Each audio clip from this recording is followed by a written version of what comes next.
Atlanta's quiet powerhouse. Christine Matthews had the kind of presence that made people lean in when she spoke. She wasn't flashy. She didn't need to be.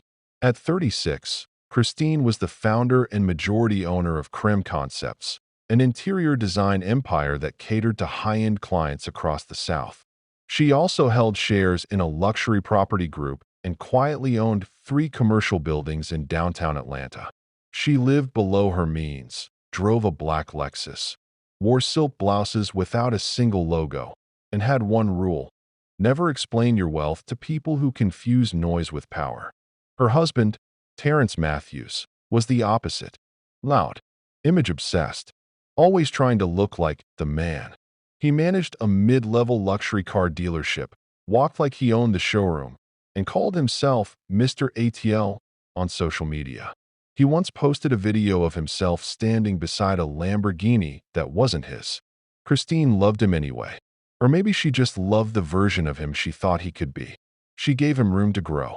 She paid for a business coaching course, helped him draft a business plan to launch his own dealership. He never used it. Instead, he got lost in the sauce of social media validation and late-night bottle service ego boosts. And then came Monique, the girl in red. Christine found out about Monique the day Terrence forgot to log out of their shared laptop. Christine had simply been looking for her design files when an Instagram notification popped up. "Hey, last night was wild. I still smell like you." Curious, calm, Christine clicked. And there it was, dozens of messages, some NSFW photos, and worst of all, a Miami vacation itinerary with Christine's husband listed as Monique's guest. Christine had thought he was at a dealership conference. Monique was 28, a luxury lifestyle coach with no listed credentials. She had 80K followers, a curated grid of bikini shots, designer bags, champagne bottles in every other frame, and captions like, "A real man will change your life, not your relationship status." Christine blinked. She didn't scream. She didn't cry. She took screenshots. Then, she made tea. "You don't inspire me anymore." That night, Christine confronted Terrence. He was in their kitchen reheating wings and watching sports. "I saw the messages, Terrence. Monique. Miami. The whole thing." He didn't even deny it. He just sighed and said, "Christine, you've changed. You're all business now. You don't even laugh anymore. You don't inspire me." Christine stared at him, stunned. "I built our life while you played dress up. You were the lifestyle I pay for. You bathe in water I filter, eat food I finance, and flex in restaurants where I tip the valet in cash." He scoffed. "You think money's everything?" "Monique makes me feel like a man." Christine nodded slowly. "Then go be one. But take nothing that belongs to me when you leave." Terrence left the next morning with his Xbox, his duffel bag, and the confidence of a man who thought he had just upgraded his life. His loss, sis. The whispers started soon after.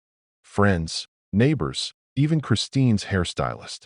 "Girl, I saw Terrence and that girl at Ruth's Chris last weekend, acting like Beyoncé and Jay-Z." "Christine, did you know they moved into the iconic towers in Midtown? Penthouse level." Christine's assistant, Jada, even forwarded her Monique's Instagram post. "Manifested this view. If your man ain't giving you skyline vibes, release him." Christine took a screenshot, zoomed in. The granite countertop looked familiar. The French doors in the background, very familiar. She opened her real estate app, looked up iconic towers. Owned by Creme Properties LLC. Her company, her building, living in her sky. Christine could have evicted them immediately, but she was a woman of elegance and excellent timing. Instead, she scheduled a walkthrough legally allowed under the lease contract. Her assistant made the call. 2 days later, Christine arrived at the penthouse. Her heels echoed across the marble lobby as the concierge greeted her like royalty. Monique opened the door, chewing gum in a designer robe. "You lost, baby?" "No." Christine smiled, stepping inside. "I'm the property owner. I just came to see what your boyfriend has done with my space." Terrence walked in shirtless, froze mid-step.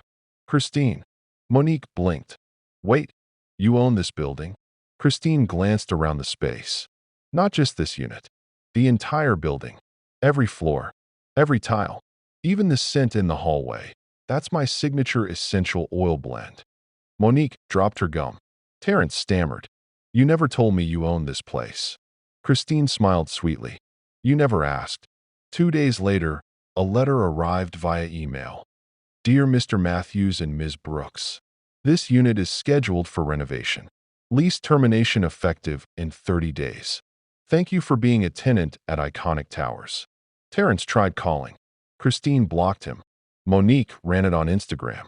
Christine screenshotted and laughed over wine. 30 days later, Terrence and Monique were hauling suitcases into an Uber. Christine watched from a cafe window across the street, sipping her matcha. 3 months passed. Monique left Terrence after discovering he had no savings and $40,000 in credit card debt, most of it from trying to impress her. She moved on to a tech bro from Miami. Terrence, meanwhile, went crawling back. He showed up at Christine's showroom, holding flowers from Kroger and wearing cologne she had bought. Christine, I was lost. She just made me feel important. But you were always the real thing. Can we talk? Christine stared at him. Calm. Regal. Ice with a silk edge. You left me for glitter. It washed off. I made a mistake. No. You made a decision. That's different. But I miss you. I don't miss me with you. Happily ever richer. 2 years later, Christine got engaged to Dr. Maxwell Jordan, a quiet, brilliant cardiologist who respected silence as much as he admired strength. They met during a silent auction at an art gallery. He was a man who didn't need saving or performing. Their wedding was held in Napa Valley. Her dress was custom. Her vows were short. Her glow was endless. Terrence watched it all unfold on Instagram from his brother's spare room. He left a congratulations comment that Christine never saw. Christine went on to open a line of boutique hotels and launch a mentorship program for young women in business. She rarely spoke about Terrence again, but whenever people asked how she managed to stay so calm through it all, she simply said, "When you know your worth, you stop entertaining discounts."